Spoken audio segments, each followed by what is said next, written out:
Chinese people had drunken fun at the mosque in East Turkestan. The Chinese had a drinking party in the mosque in East Turkestan. Fake news, all anti-China Uyghur lies. No. English translation. A Turkish Bing translation. People should be free to wear whatever they want as long as they are not inappropriately exposing themselves, like their genitalia or whatever. So if I was in the leadership of East Turkestan, if you want to cover your face, cover your face. No, if they you don't. Want to cover, if you want to wear a miniskirt, wear a miniskirt. If you want to wear long dress, long dress. If you want to have a beard, wear a beard. If you don't, you don't. So I would not, it's your business what you want to wear. That would be right. Like I'm saying, I don't call for an Islamic state for East Turkestan. I'm calling for a democratic, secular nation where people can practice and live however they want, as long as they are not harming others.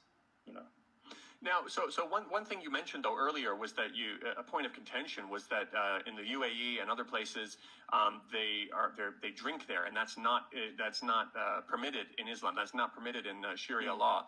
And now, obviously, in Xinjiang, East Turkestan, the Uyghurs and others have been drinking since the 4th century BC, making grape wine and things like that. So, but because you mentioned that as a point of contention with UAE, would in our theoretical version, where you're in the leadership of East Turkestan, would drinking be banned? So, as I mentioned, however people want to live, like that's how I would envision. So we are not the UAE. So, for example, I'm not in the UAE, but for example, in Bahrain, they drink, but they're not allowed to drink publicly. And that's even in a lot of Western countries as well. So I would imagine public drinking wouldn't be allowed, but as I mentioned, we'd be a democratic, secular state in my vision. Again, many Uyghurs hate me on this, but you would be able to live however you want. You want to drink, you don't want to drink, it's up to you. We say that the Chinese regime forces people to drink, and that they force people to eat during the month of Ramadan. And if the month of Ramadan came, you want to fast, you fast.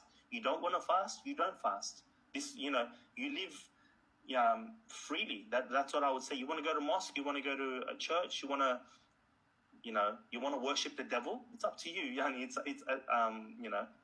There seems to be a theme though where it's more or less do what you want. You can drink. If you're gay, that's fine, but just do it in private. Don't so. There still needs to be a kind of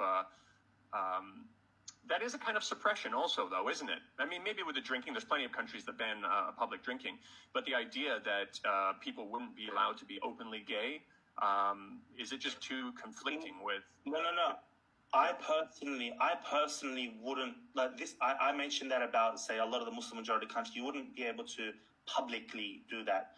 As I'll mention again, in democratic secular society, the thing is, Uyghurs culturally, and even the gay people within Uyghur culture, they wouldn't do that publicly anyway, because it's a cultural thing. So I guess I would say they wouldn't be punished for it if they did. Okay.